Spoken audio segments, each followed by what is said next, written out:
Buenos días, chicos, buen día. Vamos a dar paso a todos los que vienen ingresando a clases. Buen día, doctor. Buenos días, ¿cómo estás, Sonia? Buen día. Bien, bien, doctor, gracias.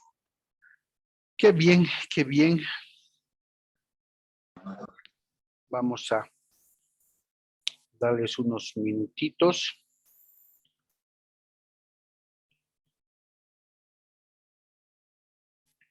A los que vienen ingresando a clases.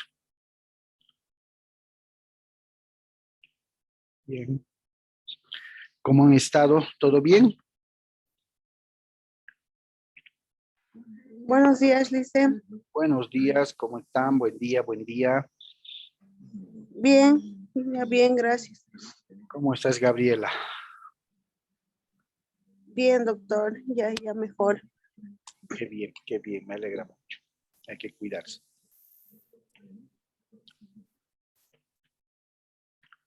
Bien, el día de hoy, conforme habíamos conversado, mientras se van conectando los demás compañeros, vamos a retomar, repasar el tema de la ineficacia de los contratos. No debe quedar duda alguna con respecto a cuando un contrato es ineficaz. Y para ello vamos a compartir la diapositiva y les voy a pedir que por favor tengamos a la mano el Código Civil para poder ubicar con facilidad los artículos necesarios que nos van a hablar de la nulidad y la anulabilidad. Bien, a ver que se conecten todos, les daremos un par de segundos. Siguen conectándose los chicos para poder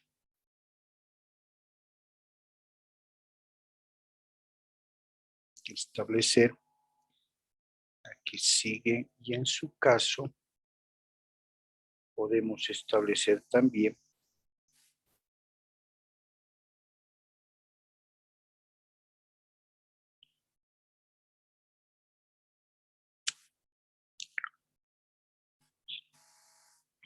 la presencia de todos para que podamos empezar.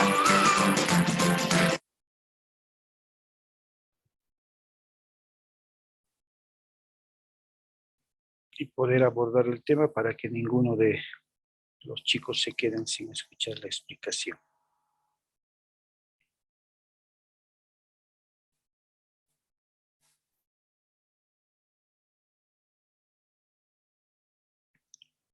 Mientras se van conectando todos, quería hacerles una pequeña, está Nicole también entrando, una pequeña consulta en el sentido de debemos una clase del 7 de junio, lunes, que podríamos reponerla el día de mañana, en horas de la tarde. No creo que haya ningún problema, ¿no? Les puedo mandar con la debida anticipación la hora. El lunes tenemos también clases a las 6:30. Si gustan, podemos, como es feriado, podemos adelantar el horario. Podemos hacerlo más temprano, o si gustan por la mañana, si todos tuvieran tiempo. Tomando en cuenta que es feriado, les decía, y que creo que todos vamos a quedarnos en casa. Pero eso lo vamos a conversar posteriormente. Bien, vamos a empezar. Creo que más nadie se va a conectar. Y vamos a empezar, antes de analizar lo establecido en el material y el Código Civil, con este pequeño documental que habla sobre la nulidad y anulabilidad. No es de más un refuerzo, ¿cierto? Porque les dije que quiero que entienda, que quede perfectamente entendido, el tema de la nulidad y un poco que este video documental nos va a ayudar con lo que dentro de la legislación comparada, los principios y los presupuestos legales que se utilizan para entender la nulidad y la anulabilidad son los mismos. La doctrina, el cimiento doctrinal de todas las legislaciones, una gran mayoría en Latinoamérica, sino en el mundo, cuando se habla de causas de nulidad y anulabilidad, son las mismas, ¿ya? Voy a empezar, para no perder más tiempo, a compartir el audio del documental y voy a silenciar el micrófono. Posterior a ello, vamos a analizar nuestro material y vamos a consolidar lo que se entiende por nulidad y anulabilidad. Atentos, por favor. Tema que corresponde a la cuarta unidad del curso Acto Jurídico. Empecemos. Como introducción para esta sesión podemos plantearles la siguiente pregunta. ¿Cómo identificar y recordar rápidamente las causales de nulidad y anulabilidad? Vaya que son muchas y vaya que son bastante parecidas. Y entonces, ¿qué ejercicio podemos realizar para diferenciarlas y sobre todo recordarlas al momento de resolver un caso concreto? Les voy a dar algunos tips.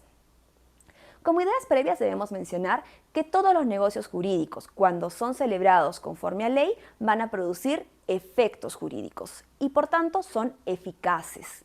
Para ello requieren cumplir los 5 elementos de validez del acto jurídico. Recordemos, manifestación de voluntad, agente capaz, fin lícito, objeto física y jurídicamente posible y forma prevista por la ley bajo sanción de nulidad.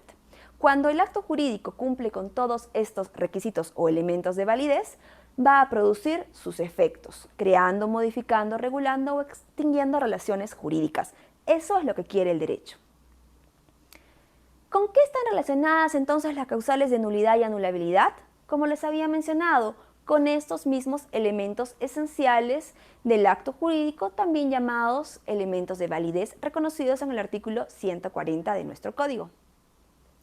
Y estos mismos elementos son los que se relacionan con las causales. Veamos, empecemos con la nulidad y recordemos que la nulidad es aquella sanción por la cual un acto jurídico que no reúne alguno de los elementos de validez le va a atribuir dejar de producir inmediatamente todos sus efectos como si nunca se hubiera celebrado el acto jurídico. Es decir, se retrotrae hasta el momento de la celebración del acto jurídico como si nunca hubiera existido y si se hubieran realizado algunas prestaciones se deben reintegrar. Vamos a poner un ejemplo para que se entienda. Digamos que una persona compra un carro, pero se verifica una causal de nulidad. El acto jurídico de compra-venta se realizó en el año 2000 y la causal se verifica porque recién nos damos cuenta de acá a 3 años. ¿Se puede interponer la demanda de nulidad? Sí, recordemos que hay hasta 10 años para formularla. Y entonces, si se declara la sentencia de nulidad y en consecuencia ineficaz el acto jurídico, ¿qué va a pasar? Simplemente retrocedemos el tiempo hasta el año 2000 y las prestaciones tendrán que ser devueltas. El carro tendrá que ser devuelto, el dinero recibido tendrá que ser devuelto, si el carro ya no existe, el equivalente en precio, etc. Bueno, con esta aclaración señalar que 5 son los elementos de validez y las causales están directamente relacionadas. Empecemos con la manifestación de voluntad.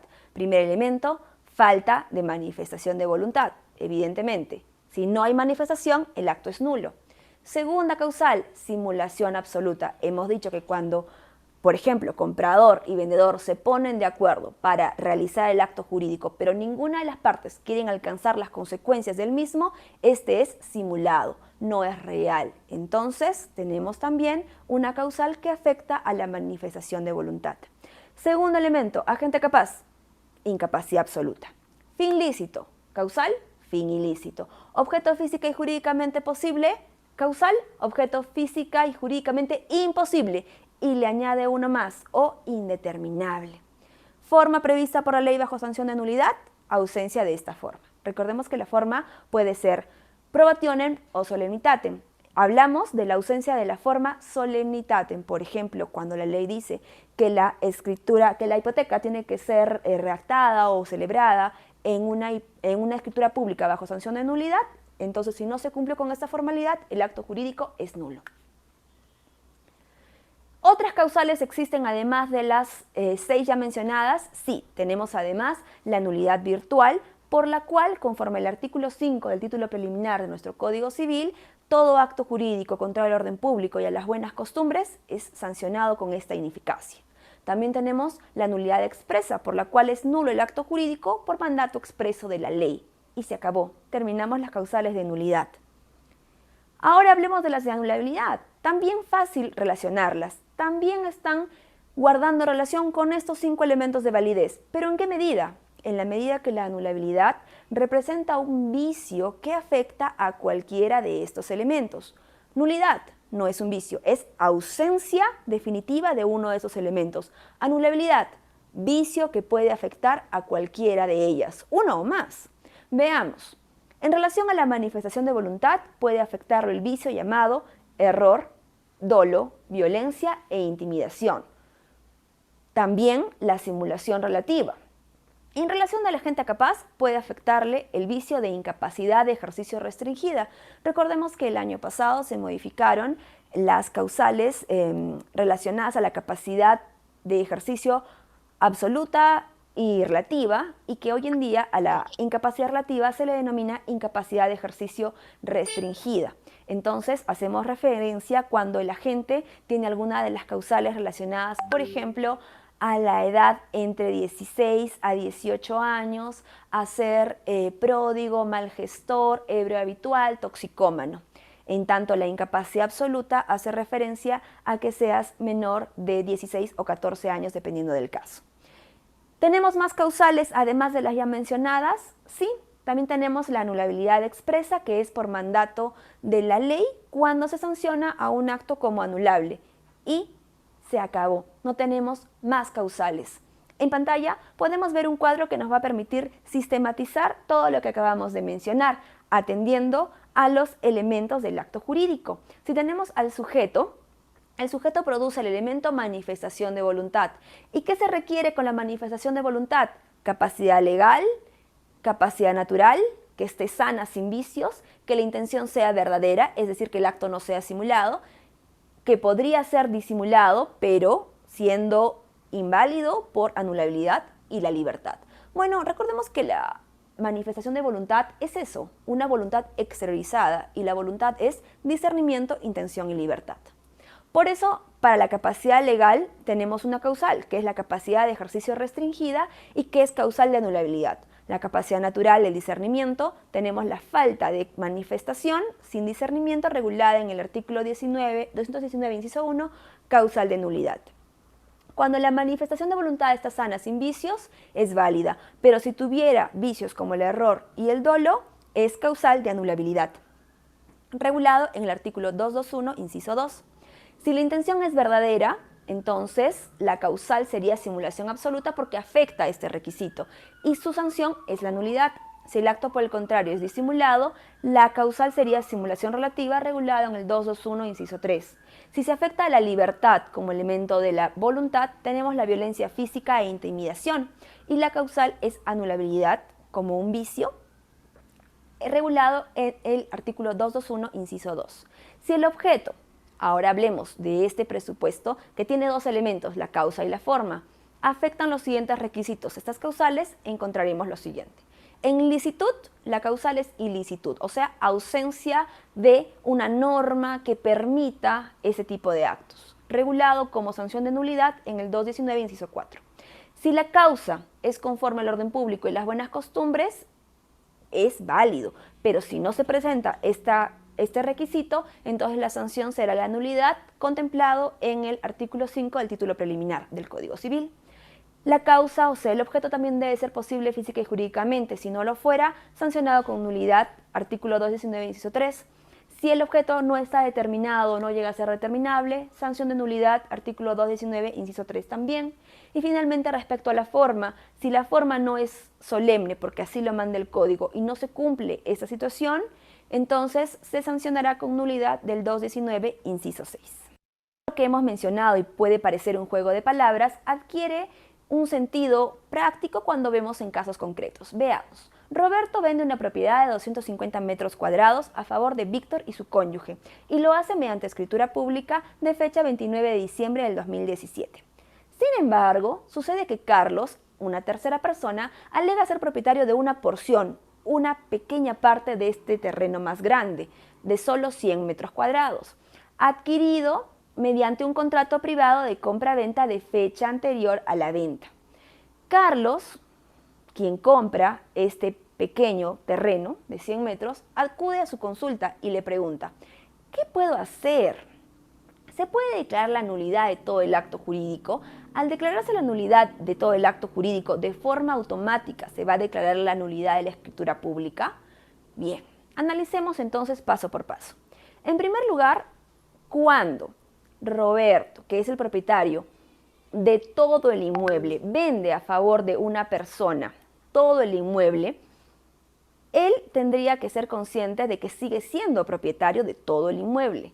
No obstante, con fecha anterior, ya otra persona había adquirido una porción de este terreno, equivalente a 100 metros. Por lo tanto, a Víctor solo le hubiera podido vender 150 metros restantes. En este caso, ¿qué puede hacer? Evidentemente podríamos iniciar o formular una demanda de nulidad del acto jurídico. ¿Por qué?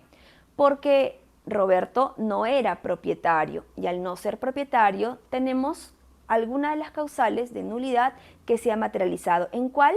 Pues podríamos decir que el objeto es jurídicamente imposible, porque una persona que no es propietaria de un bien no puede venderlo, no tiene estas facultades. En consecuencia, formularíamos una demanda de nulidad del acto jurídico por objeto jurídicamente imposible, venta de bien ajeno. Criterio discutido en la doctrina, pero que seguramente más adelante vamos a explicar a mayor detalle. Y, en consecuencia, se podía declarar ineficaz este acto jurídico. Al declararse la nulidad de ¿se puede declarar la nulidad de todo el acto jurídico? Sí, en realidad se va a declarar la nulidad de todo el acto jurídico, no solo de la venta de los 100 metros que a él le interesa. Y esto va a significar también la nulidad de la escritura pública. Debe diferenciarse que la nulidad del instrumento es diferente a la nulidad del acto que lo contiene, pero a fin de cuentas, declarar la nulidad del acto acarrea la nulidad de todo lo relacionado a este para que proceda a la cancelación de la inscripción en registros públicos. ¿Correcto? No deben olvidar este importante detalle. Con todo lo señalado, entonces, podemos mencionar que las conclusiones de esa sesión es que la nulidad y la anulabilidad están estrechamente relacionadas con los elementos de validez del acto jurídico que ya hemos mencionado. Son 5: manifestación de voluntad, agente capaz, objeto física y jurídicamente posible, fin y también forma prevista por la ley, bajo sanción de nulidad. Estos elementos de validez están regulados en el artículo 140 de nuestro Código Civil. Súper importante siempre recordar esto y tenerlo en mente. Bien. Ingresemos ahora al material que nosotros tenemos, que básicamente es lo mismo. A ver, chicos. Cuando hablemos de eficacia de los contratos, estamos hablando de su plena validez legal. Ese contrato es eficaz porque tiene validez legal. Si tiene validez legal, constituye para las partes la obligación ineludible de dar cumplimiento a ese contrato. ¿Por qué es válido un contrato? ¿Por qué es eficaz legalmente? Porque ha cumplido con los requisitos exigidos por ley, porque no existe ningún vicio interno en la configuración y porque ha sido tan claramente elaborado que lo único que las partes tienen que hacer es sujetarse a su cumplimiento. ¿Listo? Válido o eficacia de los contratos. Pero el lado contrapuesto, el lado contrario de la eficacia, lógicamente va a ser la ineficacia de los contratos, la invalidez legal de los contratos. Nuestro Código Civil reconoce 4 formas de ineficacia de los contratos, 4 formas de dejar sin valor legal o quitarles el efecto legal en los contratos. Y estas 4 formas que reconoce nuestro Código Civil son la nulidad, la anulabilidad, la rescisión y la resolución de contratos. Cada una con sus particularidades específicas. Me interesa mucho repasar el tema de la nulidad. Siempre les había dicho que se asemeja la nulidad al número 0. El 0 por sí solo, no tiene ningún valor. 0 es 0, ¿cierto? No existe un valor. Cuando hablamos de nulidad de contratos, es cierto, es una de las formas de ineficacia de los contratos, la ineficacia de un acto jurídico. Estamos hablando de que ese acto jurídico, ese contrato, va a ser nulo porque en la elaboración, en la celebración, en el perfeccionamiento, como quieran llamarle, no existen ni concurren todos los requisitos, las condiciones necesarias para su validez. ¿Cuáles son los requisitos que de manera imprescindible debe cumplir un contrato? Consentimiento, objeto, causa, forma y le añadimos capacidad. Son requisitos del contrato porque sí o sí deben concurrir en un contrato. Cuando uno de estos requisitos o más no se hayan tomado en cuenta en un contrato, ese contrato no tiene validez legal. ¿Me dejo entender? Cuando falte, cuando carezca uno o más de estos requisitos que acabamos de mencionar en un contrato, ese contrato no va a tener validez legal. Y si no va a tener validez legal, quiere decir sinónimo 0. No tiene valor, no puede usar, no genera consecuencias o efectos jurídicos. No hay cómo pueda coaccionar a las partes a su cumplimiento. ¿Por qué? Porque simple y sencillamente carece de los requisitos o las condiciones necesarias que debe cumplir para tener valor legal. Sean estas condiciones o requisitos de fondo o de forma. El ejemplo más típico, y que lo acaban de ver ustedes en el documentalcito, ejemplo más típico, se da con aquellos contratos, con aquellos actos jurídicos o documentos que el Código Civil exige que se deban hacer, por ejemplo, en documento público. ¿Por qué? Porque el artículo, en nuestro caso, el artículo 491 del Código Civil, entre otros documentos, dice que el contrato de anticrético, por ejemplo, sí o sí debe, no dice puede, opción, no, dice debe hacerse en documento público por la forma, y la forma es un requisito del contrato.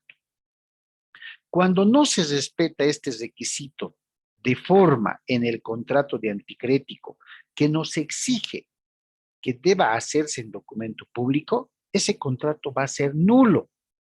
No va a tener validez ni eficacia legal. ¿Por qué? Porque carece de un requisito, de una condición de forma. Porque pese a que la ley nos está diciendo que el contrato de antícresis o anticrético debe hacerse en documento público y lo hemos hecho en documento privado, pese a ello, hemos contrariado la ley, hemos ido en contra de lo que dispone la ley y hemos viciado de nulidad ese contrato. Por si acaso, si el objeto de un contrato, asumamos que el contrato tiene capacidad, consentimiento, objeto, causa, forma, pero resulta que el objeto del contrato es ilícito, cuando la ley dispone que el objeto debe cumplir también con dos requisitos, debe ser lícito y debe ser determinable, realizable. Pero resulta que consigna un objeto ilícito. Le estoy dando la causal de nulidad a ese contrato. ¿Por qué? Porque va a carecer de las condiciones y requisitos exigidos para su validez. Y es un vicio de nulidad de fondo. En resumen, un acto jurídico nulo ¿sí? Es cuando no contiene los requisitos exigidos por ley. Cuando no es respetado, no he tenido el cuidado de respetar y prever que consignar todos los requisitos que la ley prevé. Por tanto, no puedo exigir que ese acto jurídico o contrato sea válido legalmente. ¿Por qué? Porque ya lo he viciado de nulidad, porque carece de las condiciones para exigir su validez legal. Otra acepción. La nulidad, fuera de ser una forma de eficacia, de ineficacia de los contratos, también está conceptualizada como el vicio de que adolece un acto jurídico si se ha realizado en violación u omisión de ciertas formas o requisitos indispensables para considerarlo como válido. Volvemos al ejemplo del contrato de hipoteca o de anticrético. La ley 491 nos dice, debe hacerse en documento público. Y nosotros hemos violado, hemos omitido el cumplimiento de ese requisito por la forma, que constituye un requisito indispensable para darle la validez legal. Si nosotros hemos omitido, hemos ido en contra de lo que dice la norma, ese acto jurídico llamado contrato es nulo, no sirve.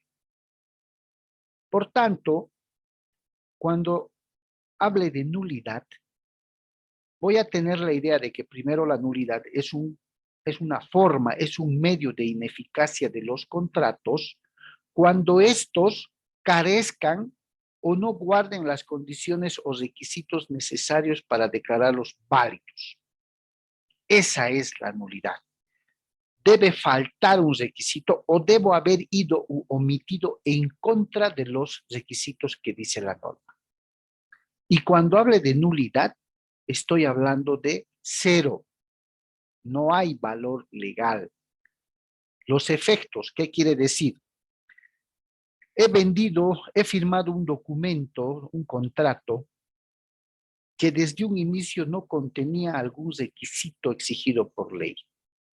Ese contrato, por alguna circunstancia o por alguna muñeca, llamemos así, ha sido registrado en derechos reales, por decir un lote. La parte que acredite interés legítimo en que ese documento sea declarado ineficaz y con ese documento todos los actos jurídicos que se hayan realizado posteriormente, va a demandar la nulidad. ¿Qué quiere decir? Va a demandar, le va a pedir al juez, deje sin efecto ese acto jurídico y en consecuencia todos los demás actos que se hayan realizado a partir de ese documento considerado nulo. A eso se llama que los efectos se retrotraen al principio, es decir, hasta la fecha en que se hubiera suscrito ese acto jurídico nulo. ¿Por qué? Porque la nulidad es sinónimo de que jamás existió, jamás nació a la vida jurídica. ¿Por qué? Porque no tiene valor legal. De ahí que las características de la nulidad dice, se considera incite en el mismo acto, es decir, se considera inexistente. No hay. No ha nacido a la vida jurídica. Teóricamente, es cierto porque el mismo código lo dice, todo acto nulo todo acto contrario a la ley es nulo de pleno derecho. Teóricamente sería automático, pero en la práctica debe pasar por un juez que declare mediante una sentencia pasada en autoridad de cosa juzgada, es decir, ejecutoriada, que ese acto jurídico es nulo, es ineficaz, no sirve, jamás nació a la vida jurídica. ¿Ya? ¿Qué clases de nulidad se reconocen? La nulidad absoluta, que es la nulidad que acabamos de ver. ¿Por qué? Porque cuando se viola, se omite alguna norma de la ley que nos exige los requisitos de un contrato y no lo consignamos, o hemos omitido consignarlo, o es ilícito en uno de sus subrequisitos como el objeto, estamos hablando de que jamás nacieron a la vida jurídica y por tanto no tienen validez legal alguna. Tienen el mismo valor del cero. Y el cero, por sí solo, no tiene valor alguno. ¿Ya? Es nulo, no sirve. La nulidad relativa, que en nuestro caso también se llama anulabilidad, que lo vamos a ver enseguida. La anulabilidad es una forma también de generar la ineficacia de los contratos, pero no porque falten en él requisitos del contrato, sino porque hay algún vicio interno. Hay algún vicio interno. Pero mientras no se declare judicialmente su ineficacia, ese contrato puede subsistir válidamente, puede ser subsanable y puede ser confirmable. Enseguida vamos a analizar las causales de nulidad y la de anulabilidad. ¿Listo? ¿Qué dice la doctrina en relación a los casos de nulidad? Falta grave en contra de la ley, la moral y el orden público. Sí, si lo vemos de ese punto de vista, el no hacer caso, si vale el término, a lo que el 491 nos dice, claro que es una falta grave. ¿Contra la ley? Claro que sí. Contra la moral y buenas costumbres, por supuesto. Y el orden público también, porque orden público en materia de derecho significa cumplimiento obligatorio. No hemos cumplido con lo que la ley nos ha dicho que hagamos. Por tanto, hemos generado la ineficacia de ese acto jurídico. Causa ilícita del contrato. Claro, la causa siempre debe ser lícita, así como el objeto. Y si es ilícita, es ilegal. Y no se puede validar un contrato cuyo objeto o causa sea ilegal. Por tanto, al faltar ese requisito y al ser ilegal, el contrato no existe porque no tiene validez legal. Otro, cosas fuera del comercio o servicios contrarios a la ley, objeto ilícito, lógicamente. No puedo comprar, vender o prometer la estrella, la luna. Es un objeto, si no ilícito, irrealizable. Por tanto, ese contrato no va a surtir efectos jurídicos. Ausencia de elementos esenciales o los establecidos por ley para cada caso concreto. Volvemos de pronto al requisito de la forma. Hay ciertos elementos, ciertos requisitos indispensables, imprescindibles para cada contrato, para cada acto jurídico, que si no los cumplimos, ese acto jurídico va a ser nulo. ¿Por qué? Porque no hay legalidad, porque no tiene validez legal. ¿Se dan cuenta? Ahora, la nulidad en el marco general del derecho es un campo de especialización, pero amplio, porque hay nulidades procesales, nulidades sustantivas, nulidades adjetivas, ¿cierto? Pero ambos, o los tres o los cuatro que puedan existir, aterrizan en un solo efecto. Todo lo que sea declarado nulo jamás existió la vida jurídica.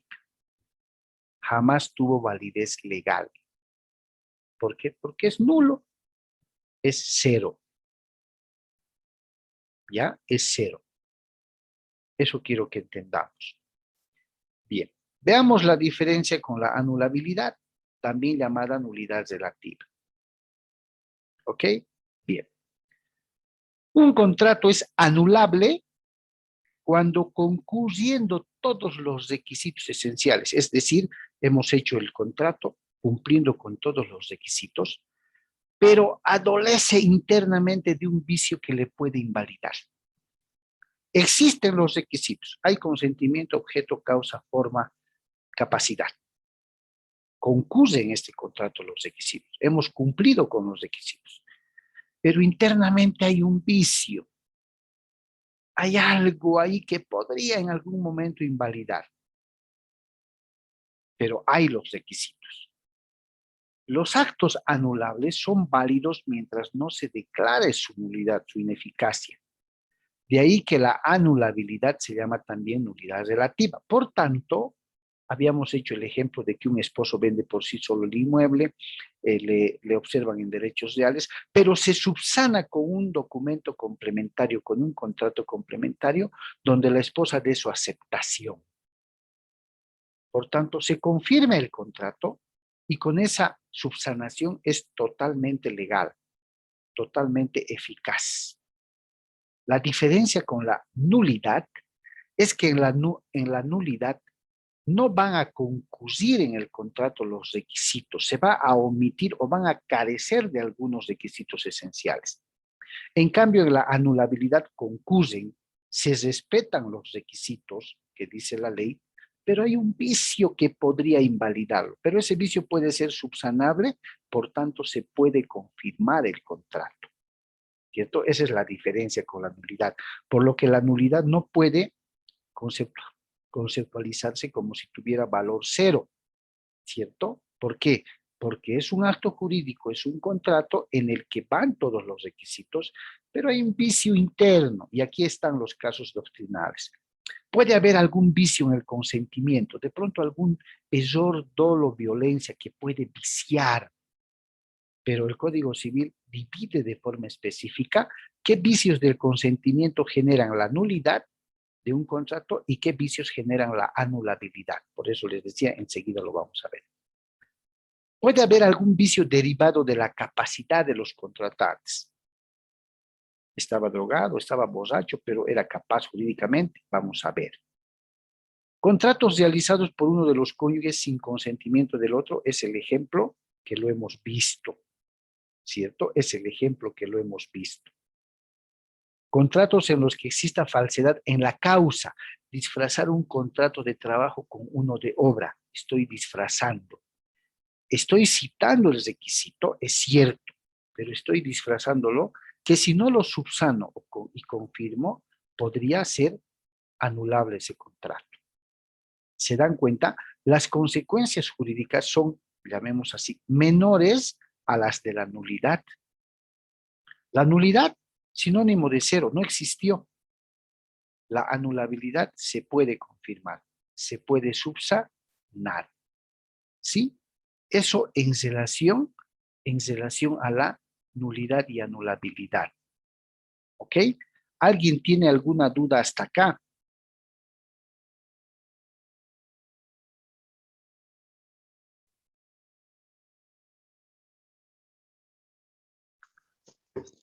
Sí, doctor. Adelante. Dijo, bueno, yo creo que más adelante veremos, porque aquí la duda cabría, como usted dice, en el consentimiento, cuando se da la anulabilidad y la nulidad, que eso es bien importante porque por ahí no lo entendíamos. Ah, ya, eso Gracias. vamos a ver en el 549 enseguida. ¿Qué duda más? A ver, lo que debe quedar claro, chicos, es cuando hablamos de nulidad y cuando hablamos de anulabilidad. ¿Sí? Les hago una pregunta. A ver, Ana María, voy a abusar de tu gentileza. ¿Cuándo hablaríamos de nulidad de un contrato? Bueno, como hemos dicho, doctor, cuando hay una falla en los requisitos que establece, hemos dicho 5 requisitos muy importantes, entonces no puede haber falla en ninguno de ellos.